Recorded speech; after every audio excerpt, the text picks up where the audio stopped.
오늘 하나님께서 우리에게 주신 말씀은 창세기 3장 16절에서 19절 말씀입니다.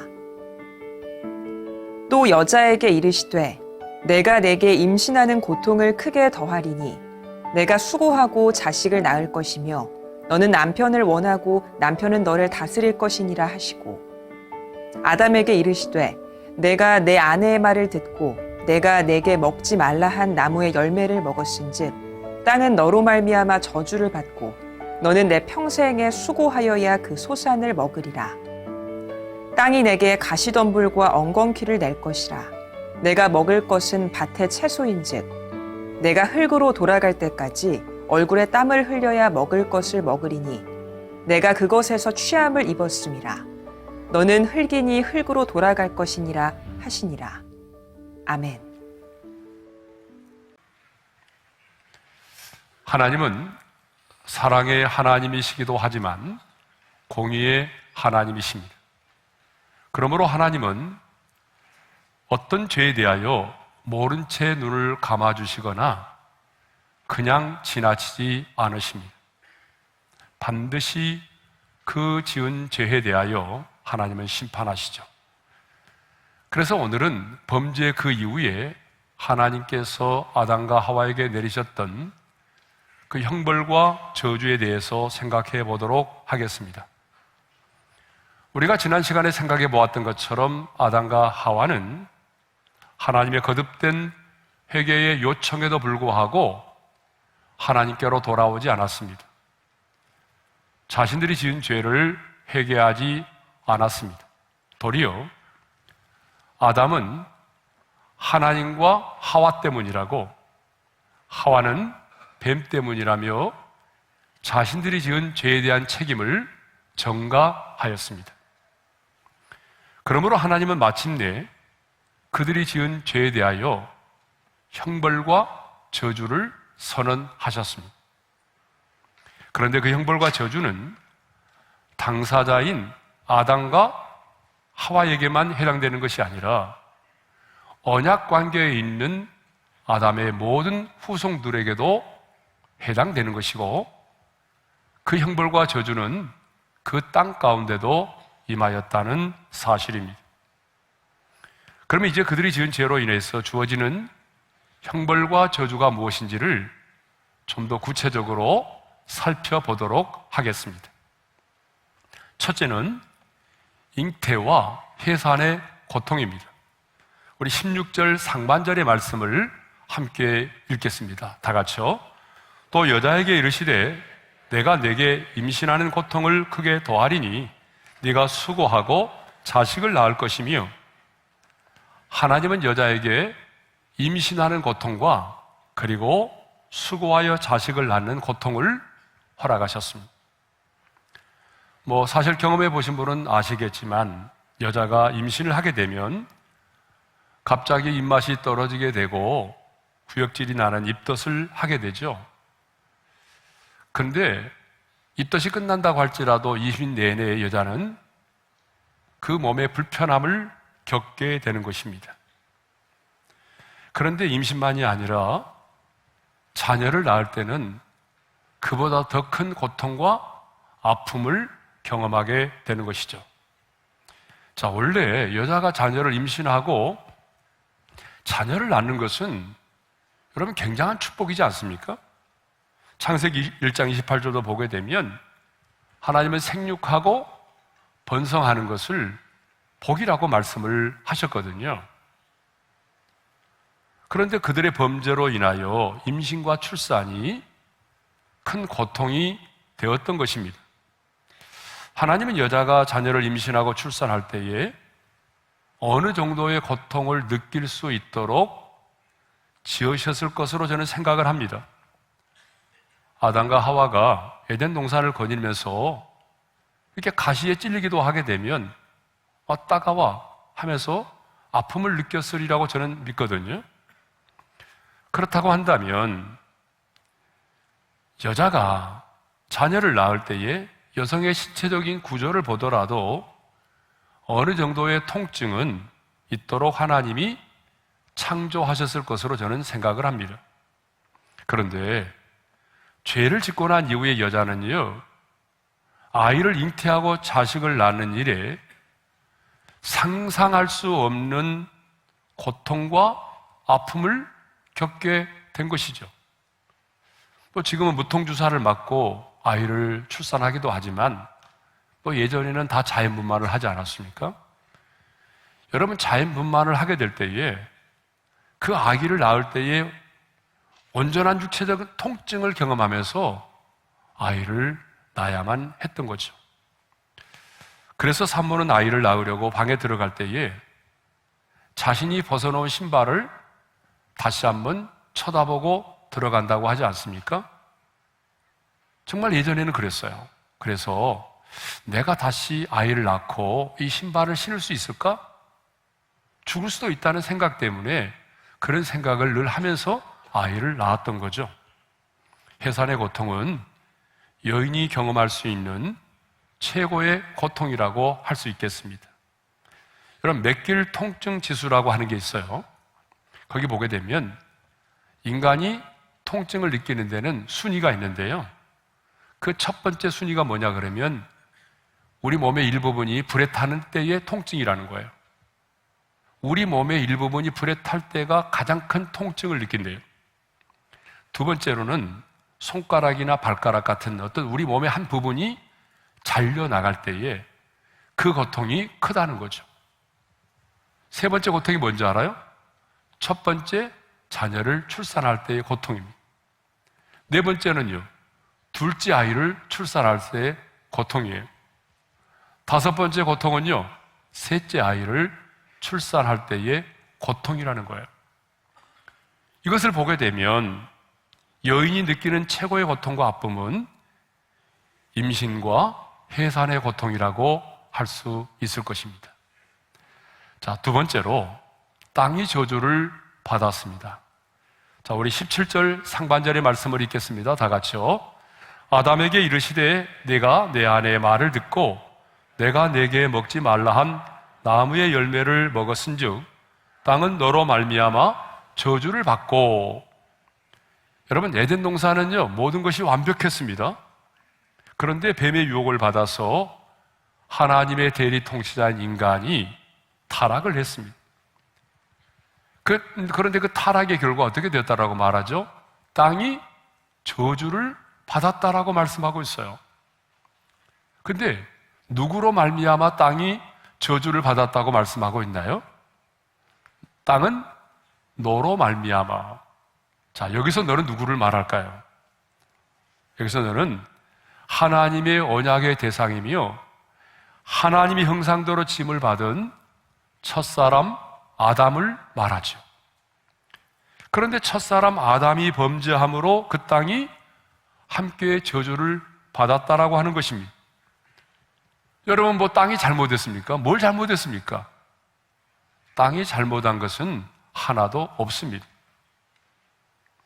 그러면 죄는 인간이 지었는데 왜 땅이 저주를 받습니까?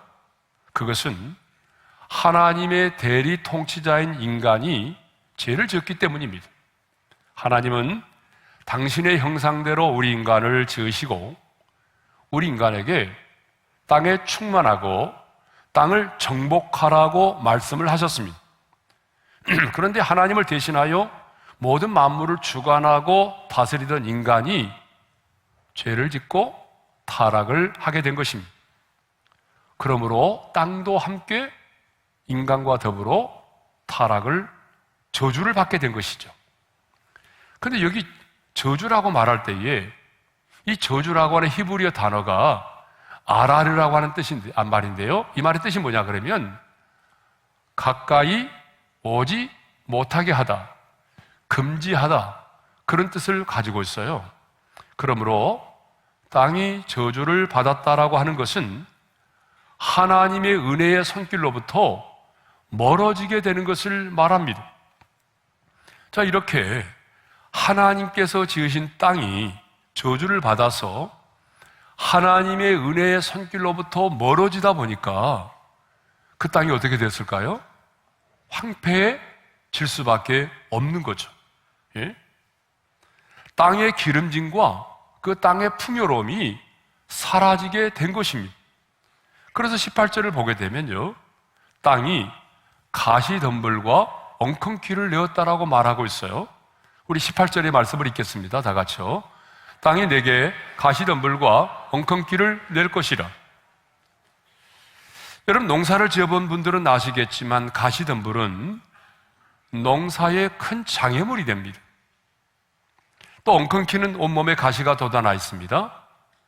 마치 식물 고슴도치처럼 보입니다. 그러므로 여러분, 이 가시덤불과 엉겅퀴는요, 농사를 짓는 일에 있어서, 열매를 맺는 일에 있어서 아무런 도움이 되지 않아요. 엄청난 장애물이 되는 것입니다. 그런데 이 가시덤불과 엉겅퀴는요, 땅에만 있는 것이 아닙니다. 우리 마음밭에도 있어요.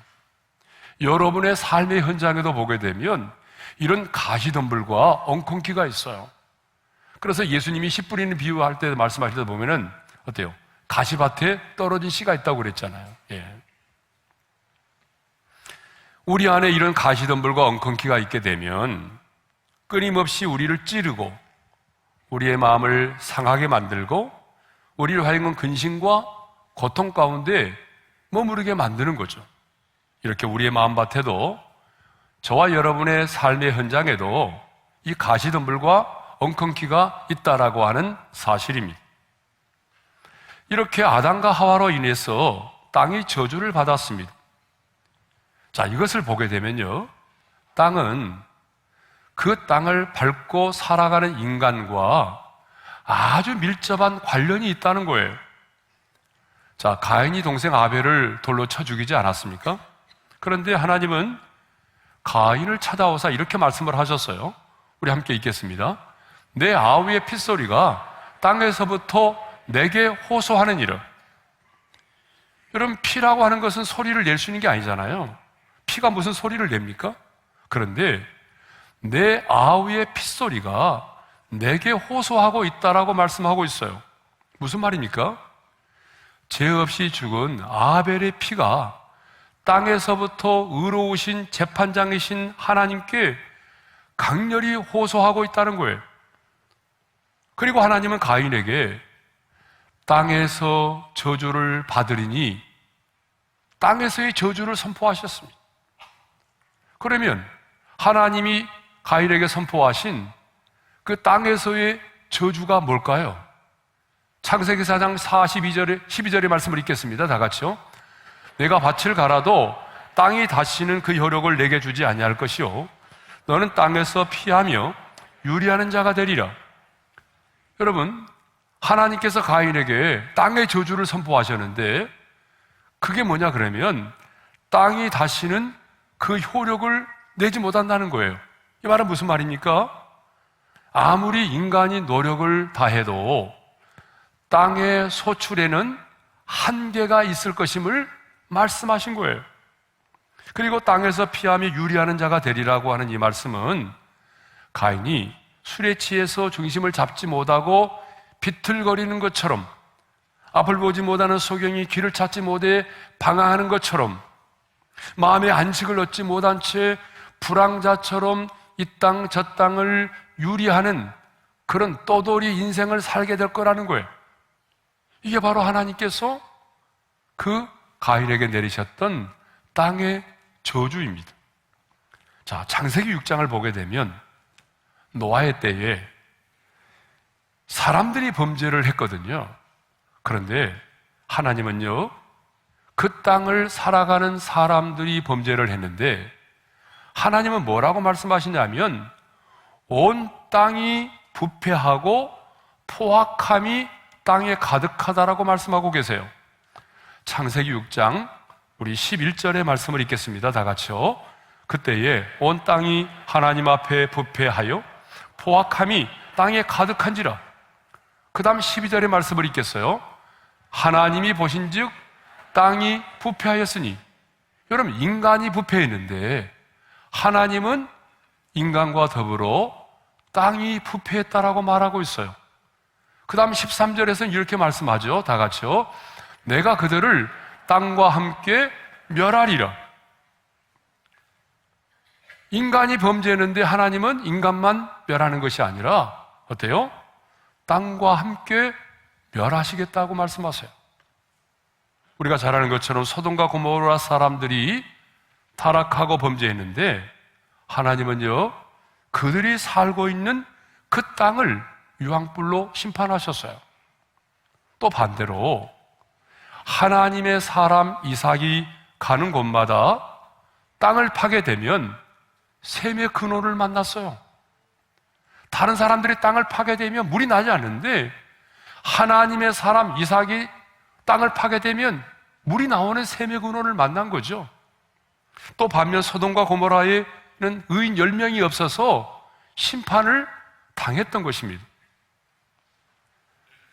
자, 말라기 3장 12절에 보게 되면요, 자, 말라기 3장은 11조에 관한 말씀이잖아요. 너희가 하나님 앞에 온전한 11조를 드리면 이런 복을 약속을 하십니다. 다 같이요.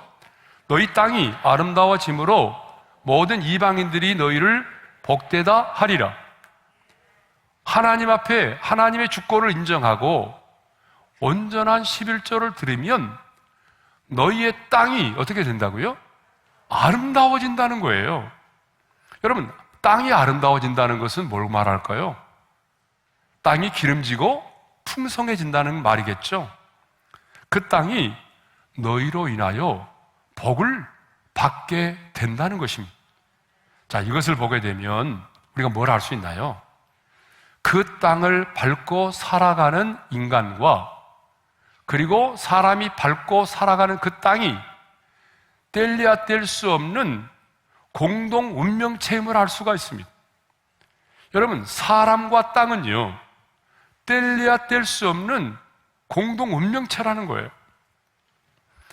제가 2008년도에 과테말라 집회를 다녀온 적이 있어요. 뭐 지금도 여전히 치안이 안 좋지만 그때도 치안이 별로 좋지를 않았어요. 집회를 마치고 장로님이 내어준 방탄차를 탔습니다. 저 태어나서 처음으로 방탄차를 타봤는데 그 방탄차를 타고 상당히 멀리 떨어져 있는 알모롱가라고 하는 그 지역을 다녀왔어요. 일부러 제가 그 지역을 갔죠. 왜냐하면 이 지역은요, 제가 방문하기 20년 전만 해도 이 알모롱가는 굉장히 폭력이 난무하고 부모들은요, 자녀 교육에 별로 관심도 없고요, 너무너무 가난한 마을이었어요. 대부분의 성인 남자들은요, 알코올 중독증으로 인해서 크고 작은 싸움이 떠날 날이 없었던, 그래서 그 마을에 감옥이 4개나 있을 만큼 굉장히 저주받은 도시였습니다. 그런데 여러분, 이 도시가 변화됐어요. 복음화된 거예요. 주민의 마을 사람의 80%가 복음화된 거예요. 10명 중에 8명이 예수를 믿고 하나님의 사람으로 살아간 거죠. 4개의 감옥이 다 사라졌어요. 36개 술집 중에 33개가 사라졌습니다. 그리고 가장 깨끗하고 행복한 도시로 바뀌어졌던 거죠. 뿐만 아니라 땅이 복을 받아서요, 굉장히 기름진 땅이 되었어요. 그러다 보니까 빈곤이 사라지게 된 거죠. 예? 갑자기 그 지역의 토질이 굉장히 비옥한 토질이 되어서 농작물의 크기가 갑자기 2배, 3배씩 크고 커지고 맛도 좋아진 거예요. 수확량도 비교가 안 될 만큼 많아졌습니다. 그때 제가 찍어왔던 사진이 있는데 찾아보니까 이제는 없어가지고 못 보여주는데, 그때 제가 여러분들에게 보여준 적이 있어요. 여러분, 당근이요, 팔뚝만 해요. 예? 그런 당근 본 적이 있어요, 여러분? 그전에는 안 그랬는데 갑자기 토질이 바뀌고, 예, 기름진 땅이 되어버린 거예요. 그래서 아메리카의 채소 정원이라고 불리게 된 것입니다. 여러분, 이 마을이 이렇게 변화된 데는요, 마리아노 목사의 목숨을 건 중보기도가 있었습니다.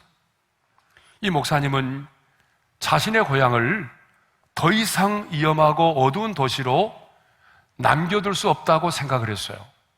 그래서 일주일에 3, 4일씩 금식하면서 하나님께 기도했어요.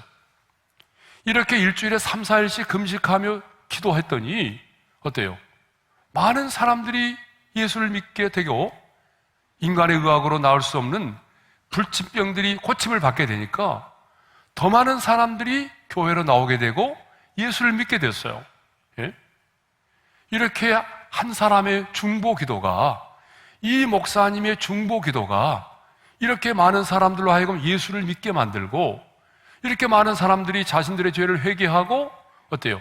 겸비하여 하나님의 얼굴을 구하니까 하늘에서 하나님이 그 기도를 들으시고 그들의 죄를 사하시고 그 땅을 아름답게 해주신 것입니다. 여러분, 역대하 7장 14절에 이런 말씀이 있잖아요. 우리 한번 읽겠습니다. 다 같이요. 내 이름으로 일컫는 내 백성이 그들의 악한 길에서 떠나 스스로 낮추고 기도하여 내 얼굴을 찾으면 내가 하늘에서 듣고 그들의 죄를 사하고 그들의 땅을 고칠지라. 그 땅에 거하는 사람들이 악한 길에서 떠나서 기도하며 주의 얼굴을 찾으면 하나님께서 하늘에서 듣고 그들의 죄를 사하고, 그 다음에 뭐라고 말씀하십니까? 그들의 땅을 고칠지라. 할렐루야. 하나님이 그들의 땅을 고쳐주신다는 거예요. 여러분, 땅을 고쳐주신다는 말은 무슨 말입니까? 땅이 병들었다는 말 아닙니까? 땅을 고쳐주신다는 말은 저주가 떠나가고 땅이 회복된다는 걸 의미합니다. 저주가 떠나가고 하나님의 은혜와 축복이 임하는 것을 말합니다. 그런데 언제 하나님이 그 땅을 고쳐주신다라고 말씀하십니까? 나의 백성이 악한 길에서 떠나 하나님의 얼굴을 구할 때입니다. 다른 말로 말하면 인간의 죄가 사함 받을 때입니다. 인간의 죄가 사함을 받을 때에 하나님께서 그 땅 가운데 부흥이 일어나게 하시고 그 땅 가운데 저주가 끊어지게 하시고 그 땅 가운데 평화가 임하고 하나님의 나라가 임한다는 사실입니다. 여러분, 실제로 지구촌 곳곳에는요 이런 땅들이 있습니다. 자, 말라기 3장 12절에서 하나님이 온전한 11조를 말씀하시면서 너희가 온전한 11조를 드리면 내가 그 땅을 아름답게 하신다고 그랬어요. 너희의 땅을 아름답게 하신다. 여러분, 이 아름답게 하신다는 말은 오늘 우리에게 뭐냐 그러면 우리의 삶의 터전을 아름답게 하신다는 말입니다. 그렇습니다, 여러분. 우리가 하나님 앞에 온전한 11조를 드리고 하나님이 내 인생의 주인이십니다, 나는 믿음의 고백으로 온전한 11조를 드릴 때에, 그리고 악한 길에서 떠나서 하나님의 얼굴을 구할 때 하늘에서 하나님이 그 기도를 들으시고 그 죄를 사하고 그 다음에는요 그들의 땅을 고치신다는 것입니다. 다른 말로 말하면 우리의 삶의 터전을 아름답게 해 주신다는 것입니다. 우리의 삶의 터전 가운데 저주가 떠나가게 하시고 우리의 삶의 터전 가운데 하나님의 은혜와 평강이 임하게 하신다는 것입니다. 자, 이것을 보게 되면 우리 범죄한 인간으로 말미암아 땅이 저주를 받았죠. 그렇잖아요? 인간으로 말미암아 땅이 저주를 받았습니다. 그런데 여러분, 반대로 생각해 보세요. 인간이 회복되면 어떻게 될까요? 땅도 회복이 되는 것입니다. 그러니까 여러분, 인간이 회복이 되면 땅도 덩달아 회복이 되는 것입니다. 인간으로 말미암아 땅이 저주를 받았지만 우리 인간이 하나님 앞에서 우리의 악한 길을 버리고 하나님의 얼굴을 구하고, 그러면 하나님께서 우리의 죄를 사하시면, 그래서 우리가 회복이 되면 하나님이 우리의 삶의 터전도 회복시켜 주신다는 것입니다. 세 번째는 평생의 수고를 하여 먹고 살게 된다는 거예요. 자, 우리 19절, 17절 하반절을 먼저 읽겠습니다. 다 같이요. 19절, 17절 하반절을 먼저 시작. 너는 내 평생에 수고하여야 그 소산을 먹으리라. 19절 말씀도 읽겠습니다. 내가 흙으로 돌아갈 때까지 얼굴에 땀을 흘려야 먹을 것을 먹으리니. 자, 아담과 하와가 범죄하여 타락함으로 우리가 어떻게 됐다고요? 수고하여야 그 소산을 먹게 된 것입니다. 노동관이 변했어요. 자, 많은 사람들은요, 노동을 하나님이 우리 인간에게 내리신 형벌이라고 생각을 하고 있어요. 여러분도 그렇게 생각하십니까? 그러나 여러분, 노동은 형벌이 아닙니다. 노동은 형벌의 대가가 아닙니다. 타락하기 이전에도요, 노동은 있었습니다. 하나님은 당신의 형상대로 우리 인간을 지으시고 창세기 1장 28절에서 이렇게 말씀하셨어요. 다 같이요. 땅을 정복하라. 바다의 물고기와 하늘의 새와 땅에 움직이는 모든 생물을 다스리라. 여러분, 땅을 정복하는 거 일이죠. 모든 생물을 다스리는 것 일이잖아요.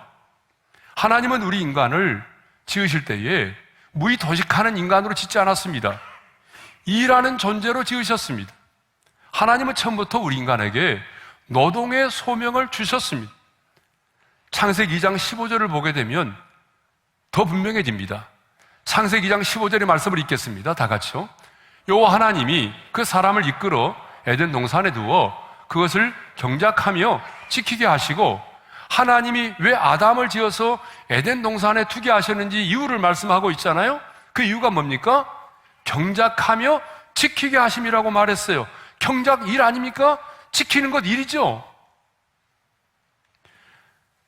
그러니까 노동은요, 인간의 타락 이전부터 존재하였던 거죠.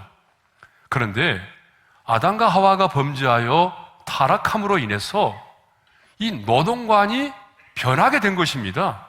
이제는 노동이요, 생존의 수단으로 바뀌어버린 거예요.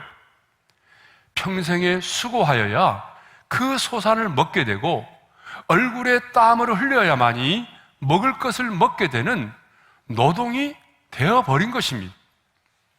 그러면 여러분 궁금하잖아요. 우리 인간이 타락하기 이전의 노동은 뭘까? 아담과 하와가 타락하기 이전에 그 노동은 무엇이었을까? 여러분, 충만하고 정복하고 다스리라고 하는 이 말씀처럼 하나님의 문화 명령을 이 땅 가운데 실현해 나가는 거예요. 그렇죠. 하나님이 충만하고 정복하고 다스리라고 그랬잖아요.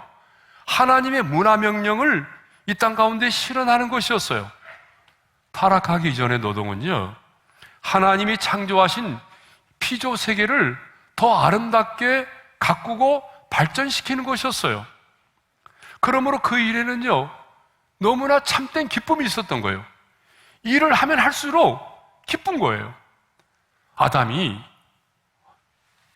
짐승들의 이름을 각각 지어줬잖아요. 그러면 아담의 짐승들의 이름을 지어주는 일을 할 때에 짜증났을까요? 아니에요. 하나님이 주신 지혜를 가지고 짐승들의 이름을 막 지어주잖아요. 너는 코가 크네, 코끼리. 너는 목이 길어, 기린. 이렇게 이름을 지어줬단 말입니다.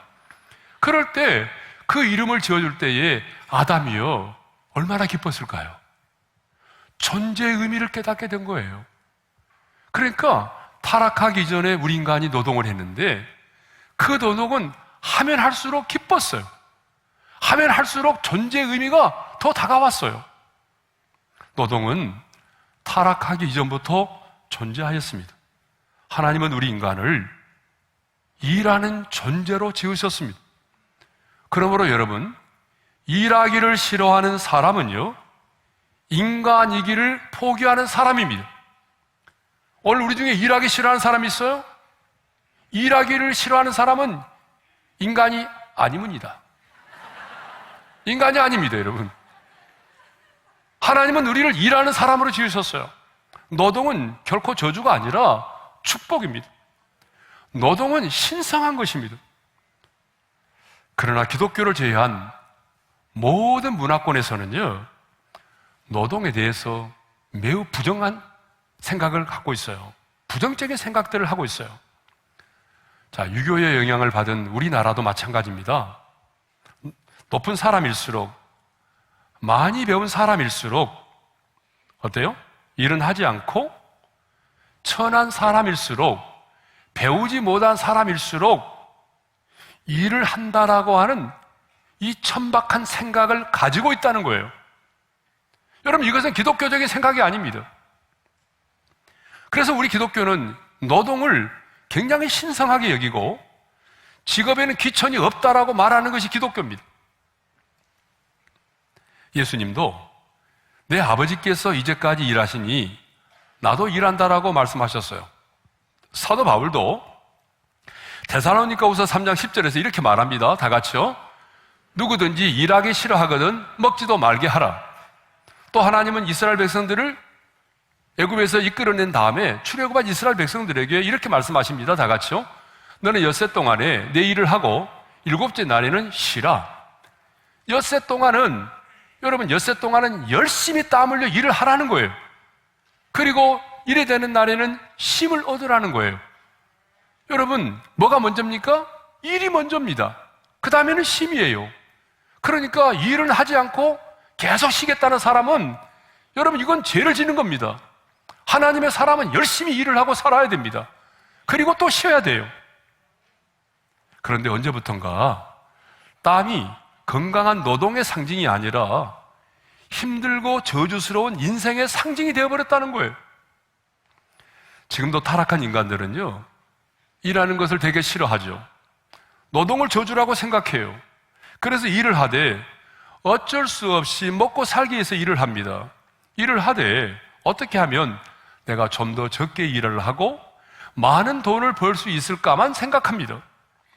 여러분, 잠실역 사거리에 가보게 되면요, 항상 로또 복권을 사기 위해서 줄을 서 있는 사람들을 보게 됩니다. 내가 갈 때마다 항상 줄 서 있어요. 아마 우리 교인들도 분명히 거기 줄 서서 그 복권 산 사람이 있을 거예요. 예? 찔림을 받으세요. 예? 일을 하지 않고도 대박을 꿈꾸는 사람들이 그렇게 많다는 거죠. 하지만 하나님은요, 게으름을 싫어합니다. 하나님은 우리 인간이 타락했어도 일하기를 원하십니다. 그러므로 구원받은 하나님의 사람은 누구보다도 더 열심히 일을 해야 됩니다. 모든 일을 죽게 하듯 해야 합니다. 물론 일을 하되 노아의 후손들이 바벨탑을 쌓았던 것처럼 하나님을 대적하는 일을 해서는 안 됩니다. 하나님의 창조의 질서를 무너뜨리고 세상을 어지럽히고 누군가로 하여금 죄를 짓게 만드는 그런 일을 해서는 안 됩니다. 하나님의 사람은 일을 하되 하나님이 창조하신 이 세상을 더 아름답게 만들고 가꾸기 위해서 일을 해야 됩니다. 현실적으로 내 가족의 부양과 가족들의 필요를 위해서 열심히 일을 해야 됩니다. 더 나아가 하나님의 나라의 확장과 하나님이 내게 주신 꿈과 비전을 이루기 위해서 열심히 일을 해야 합니다. 그것만이 아니라 내가 하는 일은 누군가에게 기쁨을 주고 또 다른 사람들의 필요를 채워주기 위해서 우리는 일을 해야 한다는 것입니다. 우리가 그렇게 일을 하게 되면 여러분, 우리가 하는 그 일이 고통이 아니라 기쁨이 되고 축복이 되는 줄로 믿습니다. 일에 대한 여러분의 생각을 좀 바꾸시기를 바랍니다. 마지막 네 번째로는요, 흙으로 돌아가라는 거예요. 자, 우리 19절 하반절의 말씀을 읽겠습니다. 다 같이요. 너는 흙이니 흙으로 돌아갈 것이니라 하시니라. 자, 너는 흙이니 흙으로 돌아가라는 말은 무슨 말입니까? 육체의 죽음을 의미합니다. 하나님은 분명히 말씀하셨습니다. 내가 먹는 날에는 반드시 죽으리라. 그러니까 죽음이 오는 것은 사실인데, 그러면 아담과 하와가 선악과를 따먹자마자 곧바로 죽었습니까? 아닙니다. 성경을 보게 되면 아담은 셋을 낳은 후에 800년을 지내며 자녀를 낳은 후에 930세에 흙으로 돌아갔습니다. 왜 우리 인간 세계에 죽음이 왔습니까? 성경은 분명히 말합니다. 아담 한 사람의 범죄로 말미암아 죽음이 왔다라고 말하죠. 우리 한번 읽겠습니다. 다 같이요. 한 사람으로 말미암아 죄가 세상에 들어오고 죄로 말미암아 사망이 들어왔나니. 그렇습니다, 여러분. 너는 흙이니 흙으로 돌아가라는 이 말은 모든 인간은 죽는다는 거거든요. 아담의 후손인 우리 모두는 죽습니다. 여러분, 이대한 영웅도 죽어요. 나폴레옹도 죽었잖아요. 예? 불로초를 구했던 진시 황제도 죽었잖아요. 예. 얼마 전 뉴스를 보니까 세계 최고의 미남 배우 프랑스의 알랭 드롱. 제 중학교 때 미술 선생님이 그러더라고요. 자기가 제일 좋아하는 사람이 알랭 드롱. 근데 이 사람도 보니까 어때요? 지금 안락사를 선택했다고 그러잖아요. 죽는다는 얘기죠. 여러분, 이렇게 문 여성들의 마음을 설레게 만들었던 최고의 미남도 죽는다는 거잖아요. 그런데 사람들은요, 죽음이 나와는 상관이 없는 것처럼 생각하며 살아갑니다. 아닙니다. 우리 모두는 죽습니다. 그런데 죽음이 끝이 아닙니다. 여러분, 우리 육신은 흙에서 왔기 때문에 다시 흙으로 돌아가지만 우리 영혼은 하나님께로부터 왔기 때문에 다시 하나님의 품으로 돌아가는 것입니다. 우리에게 있어서 죽음은 끝이 아닙니다. 영원한 세계의 시작입니다. 하지만 언젠가는 이 땅을 떠나야 된다라고 하는 것이 너무나 분명한 사실이지만 내 가족께, 내 가족 중에 또 내 자신에게 다가오는 그 죽음을 맞이하는 것은 결코 쉬운 일이 아닙니다. 그러므로 우리에게는 믿음이 필요합니다. 왜 믿음이 필요하느냐? 내 소망과는 달리 내 가족 중에 누가, 내 바램과는 달리 내 자신이 더 빨리 하나님의 부르심을 받을 수도 있기 때문입니다. 여러분, 그렇잖아요. 여러분이 원하는 만큼의 수명을 다하고 이 땅을 떠나는 건 아니잖아요. 지난주에도 우리 교회 성도님이 굉장히 젊은 날에 세상을 떠나신 분이 2분 계십니다. 너무 마음이 아파요. 그런데 여러분, 그뿐만이 아니라 우리도 마찬가지예요. 내 기대와는 달리, 내 소망과는 달리 우리 가족 중에 한 사람이, 아니면 어쩌면 여러분 자신이 더 빨리 하나님의 부르심을 받을 수 있다는 것입니다. 인간의 편에서는 이해가 되지 않지만 우리 입장에서는 그 부분이 이해가 되지 않아요. 그렇지만 우리가 하나님의 나라에 들어가게 되면 왜 빨리 하나님이 나를 부르셔야만 했는지 우리는 그 이유를 알게 될 것입니다. 그러기에 우리에게 뭘 필요할까요? 믿음이 필요합니다. 그래서 저는 우리 어린애 성도들이 인생의 남은 때를 믿음으로 살고 믿음으로 살다가 하나님이 내 영혼을 부르시는 그 인생의 마지막 날에도 믿음을 지키고 믿음으로 왜 하나님이 나를 이렇게 일찍 부르시냐라고 원망하지 않고 죽음 앞에 두려워하지 않고 불평하지 않고 하나님의 부르심 앞에 순종하고 가장 편안한 모습으로 이 땅을 떠날 수 있는 믿음의 사람이 될 수 있기를 주님의 이름으로 축원합니다.